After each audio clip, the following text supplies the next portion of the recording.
Toda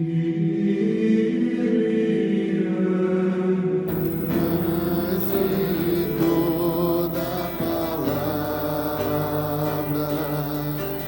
que procede da boca de Deus. Aleluia, aleluia.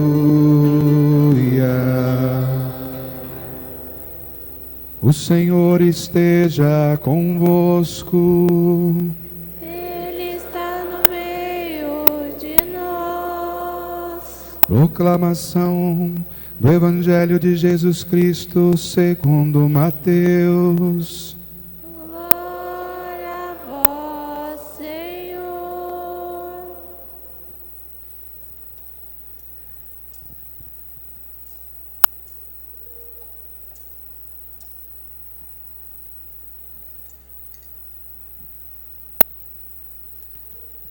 Naquele tempo, Jesus foi à região de Cesareia de Filipe e ali perguntou a seus discípulos: quem dizem os homens ser o Filho do Homem?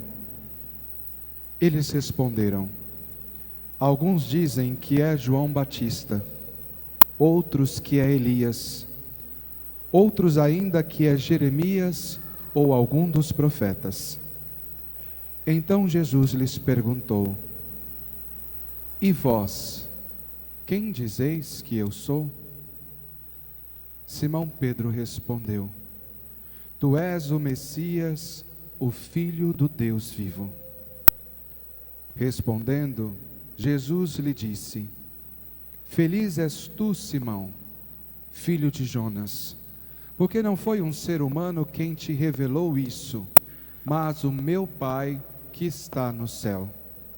Por isso eu te digo que tu és Pedro, e sobre esta pedra construirei a minha igreja, e o poder do inferno nunca poderá vencê-la.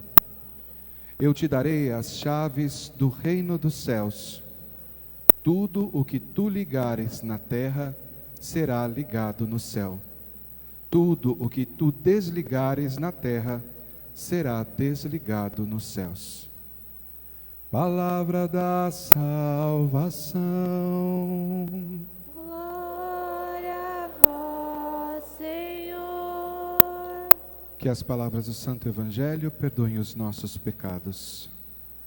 Ave Maria, cheia de graça, o Senhor é convosco. Bendita sois vós entre as mulheres. Bendito é o fruto do vosso ventre, Jesus. Santa Maria, Mãe de Deus, rogai por nós, pecadores, agora e na hora de nossa morte. Amém. Amém. Queridos irmãos e irmãs, hoje nós celebramos São Pedro e São Paulo, e já no início da Santa Missa, a antífona de entrada, ela dizia que a igreja foi plantada e foi regada com o sangue destes homens. São Pedro e São Paulo deram a sua vida por Jesus Cristo. E por isso, porque deram a sua vida, porque deixaram para trás aquilo que era velho e acolheram este novo que Cristo vos dá, é que eles hoje para nós são modelos, grandes modelos. São Pedro, homem simples, pescador. Olhando para São Pedro, nós percebemos o seu caráter impulsivo, um homem forte, falava aquilo que pensa, e muitas vezes falava até sem pensar. É este o Pedro, que conhece Jesus, e que Jesus vai moldando este homem, vai transformando a sua vida. Aquele que antes nega, é capaz de morrer como seu mestre, mas não aceita ser crucificado igualmente, e por isso pede para que seja feito de ponta cabeça. Queridos irmãos, assim como o Senhor trabalha na vida de Pedro, Ele também quer trabalhar nas nossas vidas.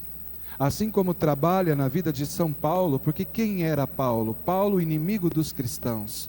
Paulo não era um inimigo de Deus, era fariseu, tinha uma visão diferente, mas amava Deus, mas em nome daquilo que acreditava, perseguiu os cristãos.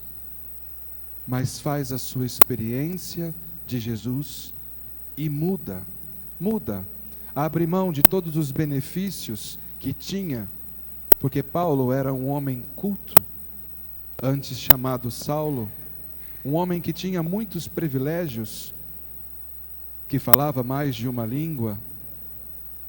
Ele renuncia a tudo isso, porque fez uma experiência profunda com Jesus Cristo. Todos nós, queridos irmãos e irmãs, somos chamados a fazer esta experiência profunda de Cristo. Porém, é uma experiência que deve ser validada pela Igreja de Cristo. Hoje, quando nós olhamos o Evangelho, nós poderíamos facilmente dizer, parece ser o Evangelho da semana passada, porque no Evangelho da semana passada, nós fazíamos a leitura deste mesmo texto em São Lucas, aonde Jesus perguntava, que dizem os homens que eu sou? E vós, quem dizeis que eu sou? Porém hoje, o texto nos mostra, porque é o texto de São Mateus, ele nos mostra a eleição de Pedro.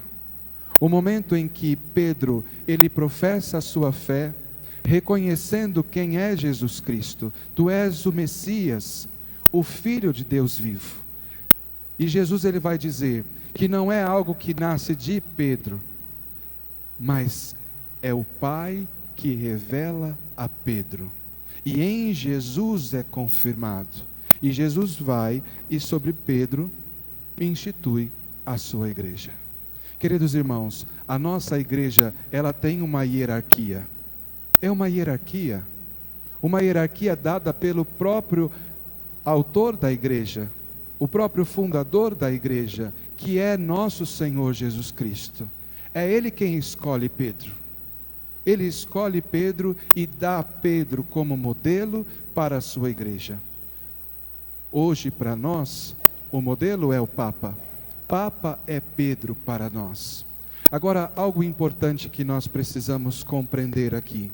Quando nós falamos das colunas da igreja, que são São Pedro e São Paulo, não é a coluna que sustenta. Porque nós temos uma ideia de coluna, onde a coluna sustenta todas as coisas. Quem sustenta a igreja é o próprio Cristo. É sobre ele que esta casa é construída. Agora, quem é então estas colunas Pedro e Paulo? As colunas de Pedro e Paulo representam as colunas que no templo de Salomão, ele colocou diante. Ele quis colocar duas colunas representativas. Estas colunas, elas não seguravam o templo, mas essas colunas tinham um papel muito importante. Elas representavam a presença de Deus no meio dos homens. Estas colunas representavam aquela coluna de fogo que durante aquela trajetória do deserto o povo caminhou, sendo por ela iluminado. Aquela coluna de nuvem que protege este povo, que o acompanha. Estes são para nós São Pedro e Paulo. Não são eles que mantêm a igreja de pé, mas eles são para nós este sinal da presença de Deus no meio de nós. São um sinal de que o Senhor vai à frente e nós precisamos ir juntamente com Ele. Quando nós vemos uma barca, não podemos todos nós conduzi-la. Alguém precisa ser o condutor. Isso nós já fazemos a experiência nos nossos veículos. Não podemos todos dirigir. Tem gente que até tenta, né? Você está dirigindo e a pessoa está do seu lado. Para lá, para cá, aí não. Ai, freia. Tem sempre alguém que tenta. E geralmente essa pessoa que tenta, o que ela faz? Ela mais atrapalha do que ela ajuda. Porque existe só um que conduz. Na nossa igreja, aquele que nos conduz, aquele que é o modelo a qual nós olhamos, é o Papa. É o Papa. E nós precisamos ser dóceis. Muitas vezes nós falamos demais. E porque falamos demais, atrapalhamos atrapalhamos os outros, geramos medo nos outros. Eu me lembro uma vez que nós estávamos conduzindo uma van e a pessoa estava dirigindo e todo mundo ficava falando, vai, vai, não, não. De repente tinha uma van, uma moça começou a gritar e virou uma gritaria. O motorista parou o carro, desceu e falou, eu não vou dirigir mais. Por quê? Porque era uma confusão. E muitas vezes essa confusão, ela nos pega. Por quê? Porque nós ficamos falando, quando na verdade nós deveríamos estar com os nossos olhos voltados para aquele que está nos conduzindo. E não ficar dizendo aquilo que nós pensamos. O que interessa é o que você pensa. O que interessa é o que o Padre pensa. Se o Senhor Jesus Cristo já pensou para nós e nos entregou um caminho para ser percorrido, será que a minha opinião vale mais do que a de Jesus Cristo? Ora, se Jesus enxerga em Pedro aquele que tinha uma volta traído ele, e Jesus dá a ele a confiança de conduzir a sua igreja, ora, quem sou eu para dizer quem é apto ou quem não é apto? Vocês entendem? Precisamos viver uma docilidade. Quando nós olhamos para a primeira leitura de hoje, o que acontece? São Pedro, ele foi preso. E foi preso por quê? Por um capricho, vai dizer, de Herodes. Herodes que já tinha matado Tiago, e diante disso diz, bem, os judeus ficaram felizes, vamos agora prender Pedro. E leva Pedro para a prisão. Agora, o importante para nós hoje é perceber o quê? O que faz a igreja? A igreja reza insistentemente por Pedro. Reza. Meus irmãos, nós precisamos rezar pelo Santo Padre o Papa. Nós precisamos rezar por aqueles que estão guiando. Hoje, a nossa diocese não tem um bispo, mas a nossa diocese tem um administrador, e por ele nós precisamos rezar. Nós aqui, na paróquia Santíssima Trindade, temos um pároco, que é o Padre Toninho. Eu sou o vigário, auxilio o Padre Toninho, mas nós temos que rezar por ele. Para quê? Para que ele esteja em sintonia com a vontade de Deus. Não é os nossos palpites. Tem muita gente que tem prazer de ficar falando mal de todo mundo, mas de padre em especial. E essas pessoas, elas não percebem o quanto elas vão trazendo divisão. Meus irmãos, quando nós não olhamos para aquilo que é o centro, nós vamos criando trincas na estrutura. E nós sabemos que às vezes as trincas que parecem inofensivas, elas podem levar uma casa à ruína. Esta casa pode ser condenada por conta das trincas que nela se apresenta. Por isso nós precisamos estar atentos. Eu estou falando da igreja, mas esta mesma estrutura natural deve ter nos nossos lares. Quem deve ser a cabeça da família? É o homem. Ai, mas isso não é certo. Não. Se nós olharmos para a estrutura, o homem é aquele que deve, se vive o seu papel, dar segurança a todos aqueles que estão dentro daquela casa. Essa é a sua função. O pai é quem dá segurança, é quem garante para os filhos a sua personalidade. Agora, se o pai se torna um alcoólatra, se o pai vai buscar outras coisas, aquela casa começa a ter trinca para todos os lados. A mãe, quem é a mãe? Não é aquela que passa por cima do seu marido, mas é aquela que se submete por amor a Cristo no esposo, é atenta a Ele, e é aquela que é a cuidadora, que traz a ternura, o amor. Dizer a verdade, as mulheres entendem as coisas muito mais rápido. Talvez o homem demore, mas é porque a mulher entende mais rápido, que às vezes ela precisa dar um passo para trás, para partir junto com o seu esposo. Porque tem muitas mulheres que sabem tudo, só que depois na prática só fazem ruína, só criam problema. Por quê? Porque não caminham junto com o seu esposo. Se o marido faz o seu papel de dar à mulher a segurança que ela precisa, agora ela conduz com facilidade todas as coisas. Dá aos filhos e ao esposo o afeto, a ternura e o carinho de que eles precisam. E aí os filhos, enxergando no pai a sua posição, entendendo que o pai é a figura maior da casa, e vendo toda a ternura da mãe, essa criança cresce num lar sadio. Se isso não acontece, se a mãe tenta ser pai, vira uma confusão. E aí depois nós vemos tantas trincas. E por que tanto sofrimento? Por que tanta angústia? Porque nós não sabemos ficar no nosso devido lugar. Meus irmãos, isso acontece na casa, isso acontece aqui na igreja. Muitas pessoas tentando dizer ao padre aquilo que ele deve fazer. Muitas pessoas nas pastorais tentando fazer sozinho como pensa. Pode até fazer muitas coisas, mas uma coisa é certa: de nada vale perante Deus.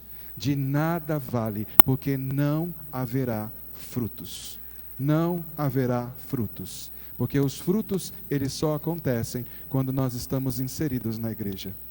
Isso é tanto verdade que São Paulo faz uma experiência muito profunda de Deus. Quem conhece a história de São Paulo sabe, cai do cavalo. Ele que perseguia faz uma experiência íntima com Cristo. Vive uma intimidade com Jesus Cristo. Mas aquilo não basta a Paulo. Paulo precisa vir ao encontro de Pedro, que é o representante da igreja de Cristo, para ali diante de Pedro confirmar a experiência que ele teve. Vocês entendem? Ela é confirmada na igreja. Não basta crer em Jesus. Não adianta dizer, eu não acredito na igreja, mas eu acredito em Jesus. Mentira, porque Cristo não se separa da sua igreja. E deixa a sua igreja nesta terra. Nós celebramos o Sagrado Coração, porque Ele tem um imenso amor por nós, e deixando a sua igreja, deixa perpetuado na sua igreja a sua presença no Santíssimo Sacramento do altar. E é aqui, na fração do pão, na comunhão, no ensino apostólico, que foi deixado pelos apóstolos, é que nós vamos crescendo nessa intimidade com Deus. E quando nós somos uma coisa só, em Cristo, agora nós podemos dizer o que diz o nosso salmista: de todos os temores nos livrou o Senhor Deus.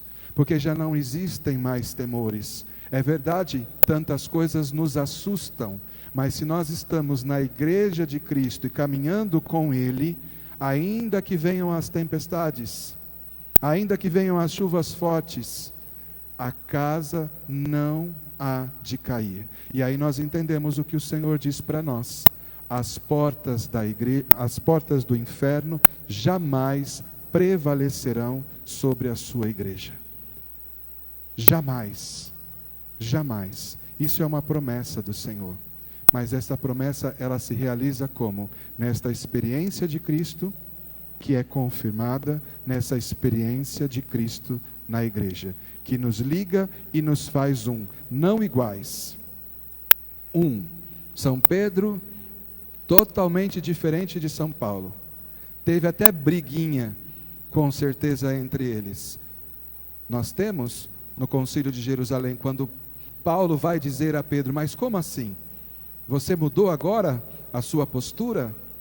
Existem diferenças, mas não existe rivalidade, não existe competição. Uma coisa é pensarmos diferentes. Cristo vai trabalhando em nós, em Cristo nos tornamos um. Outra coisa é quando nós criamos divisão, quando nós guerreamos entre nós. Isso significa que alguém precisa vencer e o outro precisa perder. Quando na sua casa você vive brigando com o seu marido, que um precisa vencer e o outro tem que perder, com certeza a casa vai cair. Agora, quando nós pensamos diferentes, mas nós olhamos juntos para aquilo que nós queremos, aos poucos estas crises, estas dificuldades, elas vão nos amadurecendo e nos deixando prontos. Prontos para quê? Para este mundo? Não. Prontos para viver neste mundo as realidades do céu. Que o Senhor nos ajude hoje, que nós possamos rezar pelo Santo Padre o Papa, entender a sua figura. E se você não entende, tudo bem, só feche a sua boca, por favor. Não fale besteira, porque não é o Padre que vai te ensinar, mas como diz aqui Jesus a Pedro, o próprio Senhor te mostrou. e depois você vai confirmar a experiência que fez no Senhor. Mas enquanto você não sabe, não fale bobagem, porque as suas bobagens levam pessoas para o inferno. A sua bobagem pode gerar obstáculos para os outros, e também disso você vai ter que prestar contas. Que o Senhor nos ajude e que nós possamos estar inseridos nele e nele como servos, porque isso também é importante. Não é que o padre é melhor, que o bispo é melhor que o padre, que o arcebispo é melhor que... Não, nós estamos numa cadeia de serviço, em que todo serviço, o mais simples, feito por amor, é dado a Jesus Cristo. Aquele que colocou e preparou as flores, preparou para Jesus. Não é para nos agradar, mas é para ornamentar o altar do Senhor. Os novos coroinhas que estão aqui, eles não estão aqui para servir o padre, eles estão aqui para servir Jesus, na figura do Padre, que durante a Santa Missa está em persona Christi. Não é o Padre, mas é Jesus. Os ministros estão aqui não para ajudar o Padre, eles estão aqui para servir a Jesus, neste serviço de auxílio ao sacerdote para os outros. E assim é toda a igreja. Por isso a igreja tem espaço para todos, e por isso que todas as funções, elas têm a mesma dignidade, porque todas elas prestam um serviço ao Senhor, em graus diferentes, porém todas têm o mesmo valor de santificação para todos nós. Que nós possamos crescer como comunidade e entender, e mais do que entender, ser igreja. Louvado seja nosso Senhor Jesus Cristo.